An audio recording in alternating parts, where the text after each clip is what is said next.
ಎಲ್ಲರಿಗೂ ನಮಸ್ಕಾರ. ಬನ್ನಿ, ಇವತ್ತು ನಾವು ಸ್ವಿಂಗ್ ಟ್ರೇಡಿಂಗ್ ಪ್ರಪಂಚಕ್ಕೆ ಎಂಟ್ರಿ ಕೊಡೋಣ.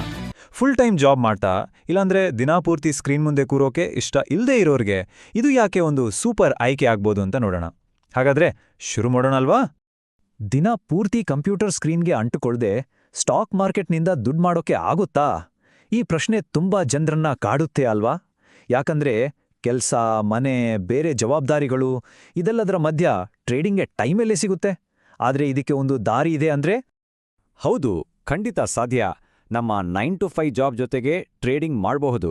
ಅದಕ್ಕೆ ಸಹಾಯ ಮಾಡುವ ಒಂದು ಪಾಪ್ಯುಲರ್ ವಿಧಾನವೇ ಸ್ವಿಂಗ್ ಟ್ರೇಡಿಂಗ್. ಇದರಲ್ಲಿ ಡೇ ಟ್ರೇಡಿಂಗ್ನ ಟೆನ್ಷನ್ ಇಲ್ಲದೆ ಮಾರ್ಕೆಟ್ನ ಏರಿಳಿತಗಳ ಲಾಭ ಪಡ್ಕೋಬಹುದು. ಅಂದ್ರೆ ಸಿಂಪಲ್ ಆಗಿ ಹೇಳೋದಾದ್ರೆ ಸ್ವಿಂಗ್ ಟ್ರೇಡಿಂಗ್ ಅಂದ್ರೆ ಮಾರ್ಕೆಟ್ನ ಸ್ವಿಂಗ್ಸ್ ಅಥವಾ ಸಣ್ಣ ಸಣ್ಣ ಅಲೆಗಳನ್ನ ಹಿಡಿದು ಪ್ರಾಫಿಟ್ ಮಾಡೋದು. ಇದರಲ್ಲಿ ಸ್ಟಾಕ್ಗಳನ್ನ ಕೆಲವು ದಿನಗಳಿಂದ ಹಿಡಿದು ಕೆಲವು ವಾರಗಳವರೆಗೂ ಹೋಲ್ಡ್ ಮಾಡ್ತೀವಿ. ಇದು ಡೇ ಟ್ರೇಡಿಂಗ್ ತರ ಫಾಸ್ಟ್ ಕೂಡ ಅಲ್ಲ, ಲಾಂಗ್ ಟರ್ಮ್ ಇನ್ವೆಸ್ಟ್ಮೆಂಟ್ ತರ ಸ್ಲೋ ಕೂಡ ಅಲ್ಲ, ಮಧ್ಯಮ ಮಾರ್ಗ.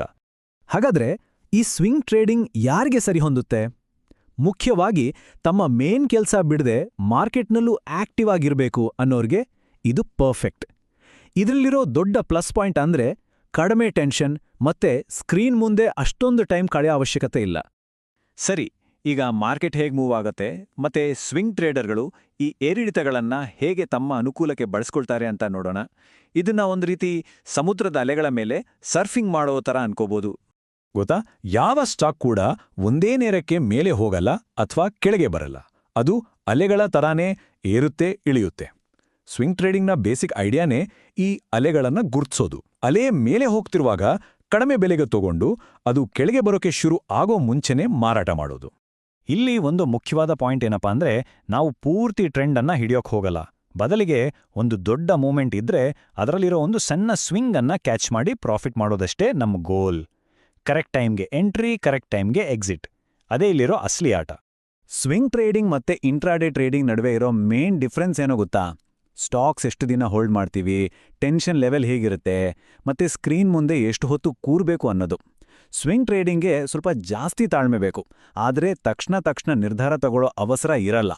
ಓಕೆ, ಹಾಗಾದ್ರೆ ಸ್ವಿಂಗ್ ಟ್ರೇಡರ್ಗಳು ಚಾರ್ಟ್ಸ್ ಅನಲೈಸ್ ಮಾಡೋಕ್ಕೆ, ಡಿಸಿಷನ್ ತಗೊಳ್ಳೋಕ್ಕೆ ಯಾವೆಲ್ಲ ಟೂಲ್ಸ್ ಅಥವಾ ಇಂಡಿಕೇಟರ್ಸ್ ಬಳಸ್ತಾರೆ ಅಂತ ನೋಡೋಣ. ಇವು ಒಂದು ರೀತಿ ನಮಗೆ ದಾರಿ ತೋರಿಸೋ ಕಂಪಸ್ ಮಾದರಿ. ಮೊದಲನೇ ಟೂಲ್ ಮೂವಿಂಗ್ ಆವರೇಜಸ್. ಇದರಲ್ಲಿ 20 ಮತ್ತೆ 50 ದಿನದ ಎಕ್ಸ್ಪೊನೆನ್ಷಿಯಲ್ ಮೂವಿಂಗ್ ಆವರೇಜ್ ಅಂದ್ರೆ EMA ತುಂಬಾನೇ ಮುಖ್ಯ. ಇದು ಟ್ರೆಂಡ್ ಯಾವ ಕಡೆ ಇದೆ ಅಂತ ಅರ್ಥ ಮಾಡ್ಕೊಳ್ಳೋಕ್ಕೆ ಹೆಲ್ಪ್ ಮಾಡುತ್ತೆ. ಸಿಂಪಲ್ ಆಗಿ ಹೇಳೋದಾದ್ರೆ, ಸ್ಟಾಕ್ ಪ್ರೈಸ್ ಈ ಲೈನ್ಗಳಿಗಿಂತ ಮೇಲಿದ್ರೆ ಅದು ಅಪ್ ಟ್ರೆಂಡ್ನಲ್ಲಿದೆ ಅಂತ ನಾವು ಅನ್ಕೋಬಹುದು. ಈಗ ನಮ್ಮ ಎರಡನೇ ಇಂಪಾರ್ಟೆಂಟ್ ಟೂಲ್, ಈ ನಂಬರ್ ನೆನ್ಪಿಟ್ಕೊಳ್ಳಿ, 70. ಇದು ತುಂಬಾ ಪವರ್ಫುಲ್ ಸಿಗ್ನಲ್ ಕೊಡುತ್ತೆ. ಹಾಗೇನೇ ಈ ನಂಬರ್ ಕೂಡ 30. ಈ 70 ಮತ್ತೆ 30 ನಮಗೆ ಮಾರ್ಕೆಟ್ನ ಒಂದು ಕಂಡೀಷನ್ ಬಗ್ಗೆ ಕ್ಲಿಯರ್ ಆಗಿ ಹೇಳುತ್ತೆ. ಆ ನಂಬರ್ಗಳು ರಿಲೇಟಿವ್ ಸ್ಟ್ರೆಂತ್ ಇಂಡೆಕ್ಸ್ ಅಥವಾ RSIಗೆ ಸಂಬಂಧಿಸಿದ್ದು.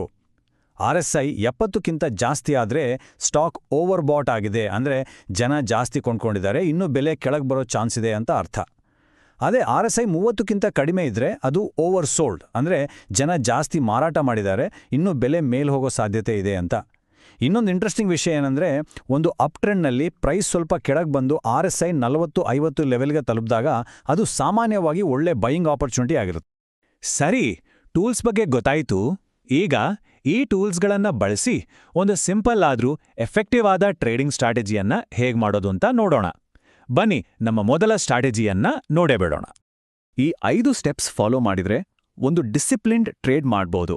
ನೋಡಿ, ಸ್ಟೆಪ್ 1, ಮೊದಲು ಕ್ಲಿಯರ್ ಆಗಿ ಅಪ್ ಟ್ರೆಂಡಲ್ಲಿರೋ ಒಂದು ಸ್ಟಾಕ್ ಪತ್ತೆ ಹಚ್ಚಿ.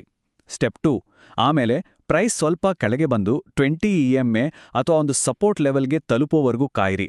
ಸ್ಟೆಪ್ 3, ಆ ಟೈಮ್ನಲ್ಲಿ RSI 40-50 ಹತ್ರ ಇದೆಯಾ ಅಂತ ಚೆಕ್ ಮಾಡಿ. ಸ್ಟೆಪ್ 4, ಕನ್ಫರ್ಮೇಷನ್ಗೆ ಯಾವುದಾದ್ರೂ ಒಂದು ಬುಲ್ಲಿಶ್ ಕ್ಯಾಂಡಲ್ ಸ್ಟಿಕ್ ಪ್ಯಾಟರ್ನ್ ಕಾಣಿಸ್ತಾ ಅಂತ ನೋಡಿ. ಕೊನೆಗೆ ಸ್ಟೆಪ್ 5, ಎಲ್ಲ ಸರಿ ಇದೆ ಅಂದಾಗ ಬೈ ಆರ್ಡರ್ ಪ್ಲೇಸ್ ಮಾಡಿ. ನೋಡಿ, ಈ ರೀತಿ ಒಂದು ಸಿಸ್ಟಮ್ ಇಟ್ಕೊಂಡ್ರೆ ಎಮೋಷನ್ಸಿಂದ ಡಿಸಿಷನ್ ತಗೊಳ್ಳೋದನ್ನ ತಪ್ಪಿಸ್ಬೋದು. ಒಂದು ಟ್ರೇಡ್ಗೆ ಎಂಟ್ರಿ ಆಗೋದು ಅರ್ಧ ಕೆಲಸ ಅಷ್ಟೇ. ಆದ್ರಿಂದ ಯಾವಾಗ ಹೊರಗೆ ಬರಬೇಕು ಅಂತ ಪ್ಲಾನ್ ಮಾಡೋದು ಕೂಡ ಅಷ್ಟೇ ಇಂಪಾರ್ಟೆಂಟ್. ನಮ್ಮ ಲಾಸನ್ನ ಕಂಟ್ರೋಲ್ ಮಾಡೋಕೆ ಸ್ಟಾಪ್ ಲಾಸ್ ಇಡಲೇಬೇಕು, ಅದು ಮಸ್ಟ್. ಮತ್ತೆ ಪ್ರತಿ ₹1 ರಿಸ್ಕ್ಗೆ ಕನಿಷ್ಠ ₹2 ಲಾಭದ ಗುರಿ ಇಟ್ಕೊಂಡ್ರೆ ಅದೊಂದು ಒಳ್ಳೆ ಟ್ರೇಡ್ ಅಂತ ಹೇಳ್ಬೋದು. ನಾವು ಎಷ್ಟೇ ಒಳ್ಳೆ ಸ್ಟ್ರಾಟಜಿ ಬಳಸಿದ್ರೂ ಸರಿಯಾದ ರಿಸ್ಕ್ ಮ್ಯಾನೇಜ್ಮೆಂಟ್ ಇಲ್ಲ ಅಂದ್ರೆ ಲಾಂಗ್ ರನ್ನಲ್ಲಿ ಗೆಲ್ಲೋದು ತುಂಬಾನೇ ಕಷ್ಟ. ನಿಜ ಹೇಳ್ಬೇಕಂದ್ರೆ ಇದು ಟ್ರೇಡಿಂಗ್ನ ಅತಿ ಮುಖ್ಯವಾದ ಭಾಗ. ಈ ನಂಬರ್ ಇದನ್ನ ಮನ್ಸಲ್ಲಿ ಗಟ್ಟಿಯಾಗಿ ಅಚ್ಚೊತ್ಕೊಳ್ಳಿ. ಇದು ಸ್ವಿಂಗ್ ಟ್ರೇಡಿಂಗ್ನ ಅತ್ಯಂತ ಪ್ರಮುಖ ನಿಯಮ ಅಂದ್ರೂ ತಪ್ಪಾಗಲ್ಲ. ಇದರ ಅರ್ಥ ನಮ್ಮತ್ರ ಇರೋ ಒಟ್ಟು ಕ್ಯಾಪಿಟಲ್ನ 1-2% ಜಾಸ್ತಿ ಹಣವನ್ನ ಒಂದೇ ಒಂದು ಟ್ರೇಡ್ನಲ್ಲಿ ರಿಸ್ಕ್ ಮಾಡಬಾರ್ದು. ಇದು ನಮ್ಮನ್ನ ದೊಡ್ಡ ದೊಡ್ಡ ನಷ್ಟಗಳಿಂದ ಕಾಪಾಡುತ್ತೆ ಮತ್ತೆ ಮಾರ್ಕೆಟ್ನಲ್ಲಿ ನಾವು ಹೆಚ್ಚು ಕಾಲ ಉಳಿಯೋಕೆ ಸಹಾಯ ಮಾಡುತ್ತೆ. ನೆನ್ಪಿಡಿ, ಇಮೋಷನ್ಸ್ ಕಂಟ್ರೋಲ್ ಮಾಡೋದು ಮತ್ತೆ ರೂಲ್ಸ್ ಫಾಲೋ ಮಾಡೋದೇ ಸಕ್ಸಸ್ನ ನಿಜವಾದ ಸೀಕ್ರೆಟ್. ಈ ಒಂದು ಮಾತು ಎಲ್ಲವನ್ನೂ ಹೇಳ್ಬಿಡುತ್ತೆ ಅಲ್ವಾ? ಲಾಭ ಮಾಡೋದಕ್ಕಿಂತ ನಮ್ಮಲ್ಲಿರೋ ಬಂಡವಾಳವನ್ನ ಕಾಪಾಡ್ಕೊಳ್ಳೋದು ಹೆಚ್ಚು ಮುಖ್ಯ. ಯಾಕಂದ್ರೆ ಕ್ಯಾಪಿಟಲ್ ಇದ್ರೆ ಟ್ರೇಡ್ ಮಾಡೋಕೆ ಯಾವಾಗ್ಲೂ ಇನ್ನೊಂದು ಅವಕಾಶ ಇದ್ದೇ ಇರುತ್ತೆ. ಕೊನೆಯದಾಗಿ, ಸ್ವಿಂಗ್ ಟ್ರೇಡಿಂಗ್ ಸ್ಟ್ರಾಟಜಿಗಳನ್ನ ಕಲಿಯೋದು ಅಷ್ಟೊಂದು ಕಷ್ಟ ಅಲ್ಲ. ಅದು ಸರಳನೇ. ಆದರೆ ನಿಜವಾದ ಚಾಲೆಂಜ್ ಇರೋದಿಲ್ ಗೊತ್ತಾ?